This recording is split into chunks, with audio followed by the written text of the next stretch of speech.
नमस्ते, मैं गनीता राय आप सभी के बीच में फिर से दोस्तों। आज की वीडियो बनाते हुए बहुत दुख हो रहा है और आप सभी को जानकारी भी होगी। आपको ये वीडियो मॉर्निंग में मिलेगी और मैं बना रही हूँ इसको ट्यूसडे की नाइट में। जैसा कि आप सभी जानते हैं कि उत्तर प्रदेश के हाथरस में जो एक हादसा हुआ सत्संग के माहौल के बीच में, जिसमें कि भारी मात्रा में काफ़ी लोगों की जान जा चुकी है और काफ़ी लोग घायल हो चुके हैं। अभी काफ़ी लोगों की बॉडी की तो पुष्टि भी नहीं हो पाई है। बहुत से लोगों का पता नहीं चल पाया है कि कौन किस परिवार से है और कौन सी जगह से आया है। और परिवार जो है इतना परेशान हो रखा है, लोग इतना रो रहे हैं, चिल्ला रहे हैं, लोग अपने परिवार को ढूंढ रहे हैं। किसी की पत्नी नहीं मिल रही है, किसी की माँ नहीं मिल रही है, किसी की बहन नहीं मिल रही है, तो किसी का पति नहीं मिल रहा है, किसी का भाई नहीं मिल रहा है। बहुत बड़ी दुख की घटना ये उत्तर प्रदेश के हाथरस में हुई है, जो कि एक सत्संग के माहौल में हुई है। मैं आप सभी से अपने चैनल के माध्यम से ये कहना चाहती हूँ, मर्जी आगे आप लोगों की है, क्योंकि जो इस वक्त में एक तो सबसे ज़्यादा मैं कहूँगी कि गर्मी इस साल बहुत ज़्यादा हुई है और काफ़ी लोग प्लान कर रहे हैं कि हम बाहर घूमने जाएं या हम कहीं घूम के आते हैं, थोड़ा हमें रिलैक्स लगेगा। तो आप कहीं भी जाएं ना, किसी भी जगह जाएं, तो कहीं पर भी अगर आप रुकते हैं, किसी होटल को बुक करते हैं या कोई भी ऐसी जगह, तो बहुत सोच समझ के करिएगा और बाहर जाइएगा। और इस वक्त तो गर्मी इतनी है कि कहीं जाने का दिल ही नहीं करेगा किसी का भी कि कहाँ जाए। लेकिन हम बात करते हैं एक सत्संग के ऊपर कि मतलब जनता में ना आज भी और अभी भी अंधविश्वास इतना है ना। और लेकिन पता है क्या है कि कुछ ऐसा भी है कि बहुत से लोग ना अपने जीवन में परेशान हैं, उनके लाइफ में कुछ ना कुछ घटना ऐसी घटी है, कोई ना कोई परेशानी है जो अभी तक चली आ रही है। क्यों लोग सत्संग में जाते हैं, वहाँ इतने लोग क्यों गए होंगे? कोई अपनी मन की शांति के लिए गया होगा, किसी के मन में ये होगा कि मैं सत्संग में जाऊंगा, मैं सत्संग सुनूंगा, कुछ मुझे पुण्य मिलेगा, कुछ मेरा मन शांत होगा, कुछ मेरे घर में कुछ अच्छा होने लग जाएगा, कुछ अच्छा बीतेगा मेरे साथ, कुछ अच्छी खबर मुझे सुनने को मिलेगी। सिर्फ इसी लालच से वहाँ इतने सारे लोग गए, जिसमें कि संख्या जब सबसे ज़्यादा संख्या थी महिलाओं की।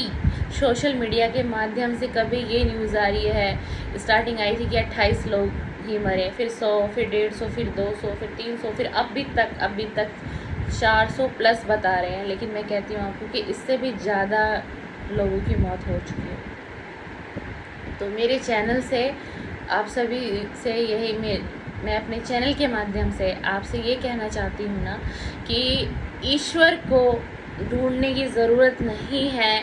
अगर आपका दिल सच्चा है, आपका मन साफ है, आपके दिल में ना कोई बुराई नहीं है, किसी के प्रति कोई छल कपट आपके अंदर नहीं है, आप एक पवित्र सोल है, एक पॉजिटिव वाइब्रेशन है आपके पास, एक पॉजिटिव एनर्जी है आपके पास, तो आपको किसी सत्संग में भी जाने की ज़रूरत नहीं है।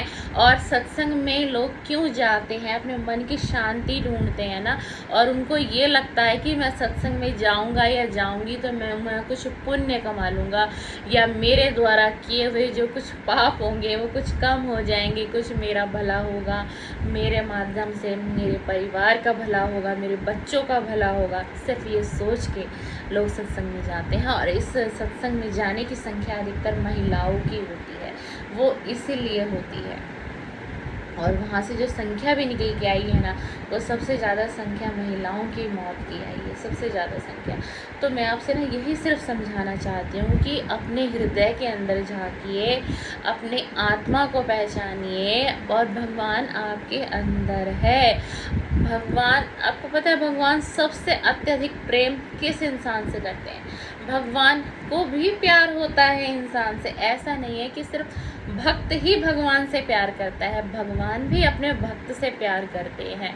अपने भक्त की वो आस्था देखते हैं कि मेरे भक्त के अंदर मेरे लिए कितनी आस्था है, और भगवान उसको अत्यधिक प्रेम करते हैं जो दूसरों की मदद करता है, किसी मुश्किल में किसी का सहारा बनता है, किसी गरीब की मदद करता है, किसी भूखे को 2 वक्त का खाना खिला देता है। अगर कोई किसी ऐसी बीमारी से जूझ रहा है और उसके पास वो पर्याप्त मात्रा में धन नहीं है उस इलाज को कराने के लिए, उस बीमारी से लड़ने के लिए, तो आप करिए कुछ ऐसे लोगों की मदद जो आप सत्संग में जाके अपनी जान को जोखिम में डालते हैं, अपने परिवार को वो दर्द देते हैं। खुदा ना खास्ता आपके साथ भी कोई ऐसा हादसा अगर हो जाए तो आप समझिए आपके परिवार की क्या हालत होगी। सब कुछ ख़त्म हो जाएगा, पूरा परिवार टूट जाएगा।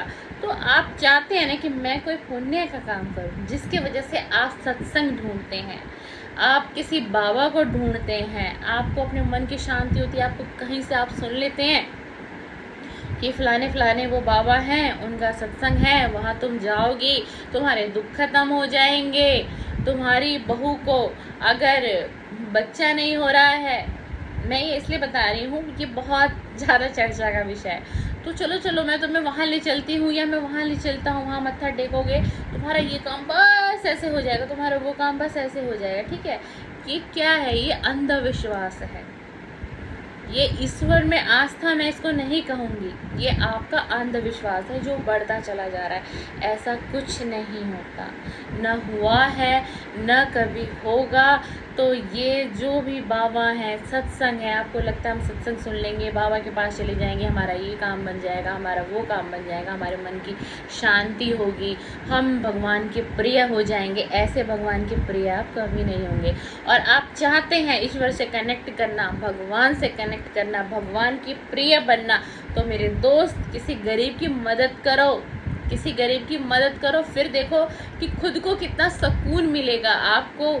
आपकी जो वो रात की नींद होगी ना उस दिन की, जिस दिन आपने किसी व्यक्ति की मदद की होगी, तो आपको ये इतनी संतुष्टि मिलेगी, आपकी आत्मा, आपकी सोल आपको अंदर से धन्यवाद करेगी कि आज तूने बहुत अच्छा पुण्य का समाज के लिए काम किया। तो सत्संग में ना जाकर आपसे मेरी हाथ जोड़ के विशेष प्रार्थना है कि कुछ इस तरीके से अपने समाज के लिए, अपने परिवार के लिए, या कोई आपका ऐसा रिश्तेदार है जो किसी समस्या से काफ़ी समय से ग्रसित है, उसकी थोड़ी सी मदद कर दीजिए मेरे दोस्त। उसकी आपने जहाँ उसकी मदद की, आपकी सोल आपको धन्यवाद करेगी, वो परमेश्वर भी आपको धन्यवाद करेगा। और भगवान भी भक्त से प्यार जरूर करते हैं, पर वो देखते हैं कि उसका भक्त उसकी परीक्षा में पास हो पाता है या नहीं हो पाता है। चलिए हम बात करते हैं हाथरस की घटना की। वहाँ कैसे घटना, ये घटना आपको पता है,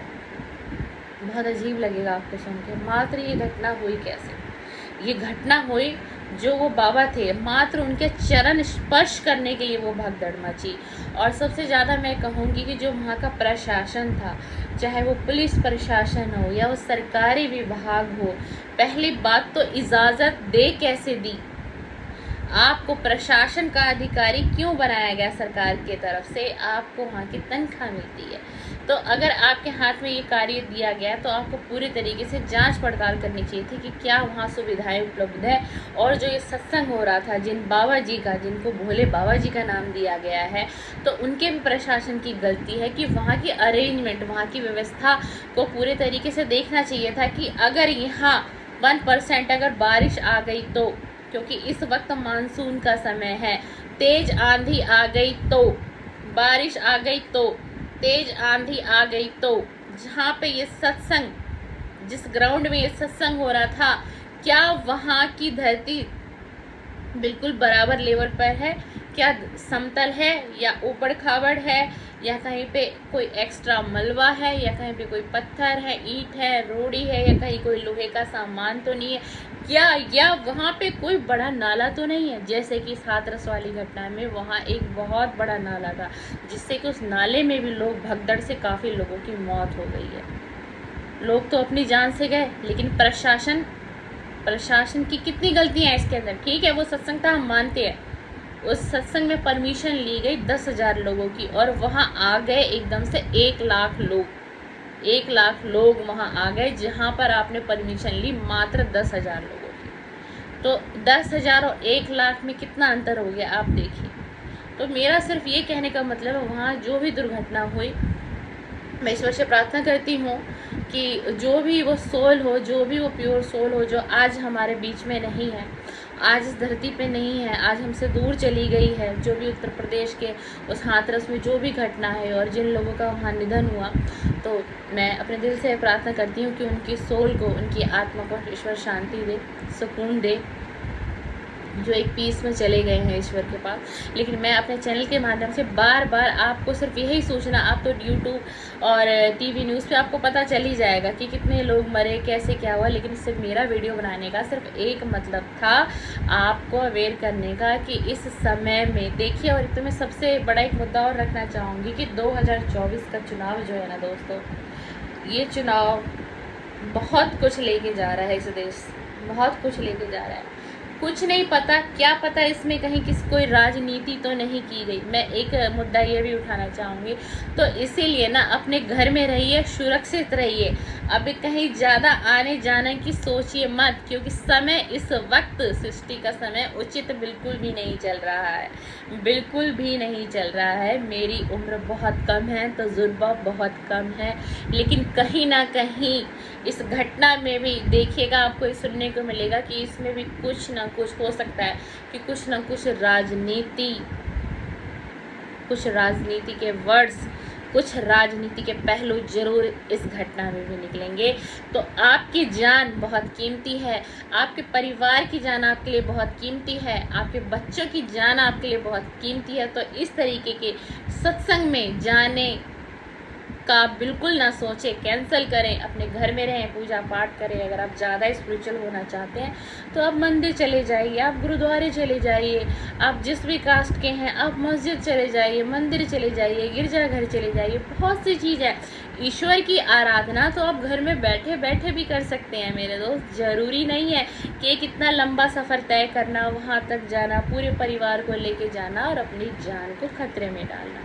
तो मैं उम्मीद करती हूँ शायद आपको मेरी आज की वीडियो अच्छी लगी होगी, और आप सभी से भी मैं निवेदन करती हूँ कि जो वो घटना हाथरस में उन लोगों के साथ हुई, तो आप लोग भी प्लीज़ एक बार अपनी सोल से ये प्रार्थना कर दीजिएगा कि जितने भी वहाँ पे जो लोग इसका शिकार हुए इस दुर्घटना का, और जो आज हमारे बीच में नहीं है, हम लोगों के साथ नहीं है, उन सभी की आत्मा को ईश्वर शांति प्रदान करे। इसी के साथ मैं अपनी वीडियो को आज ख़त्म करती हूँ। आज बहुत दुखी मन से मैंने ये वीडियो बनाया है, और मतलब बहुत सोचने पे मजबूर हूँ कि मतलब कितना अंधविश्वास लोगों में हो गया, कितना अंधविश्वास हो गया। एक इंसान को आप गुरु बना देते हैं, आप उसे कहाँ से कहाँ पहुँचा देते हैं, है ना, और अपनी जान को भी खतरे में डाल देते हैं। आप अपने परिवार का भी नहीं सोचते। क्या ऐसे सत्संग में आपको जाना है?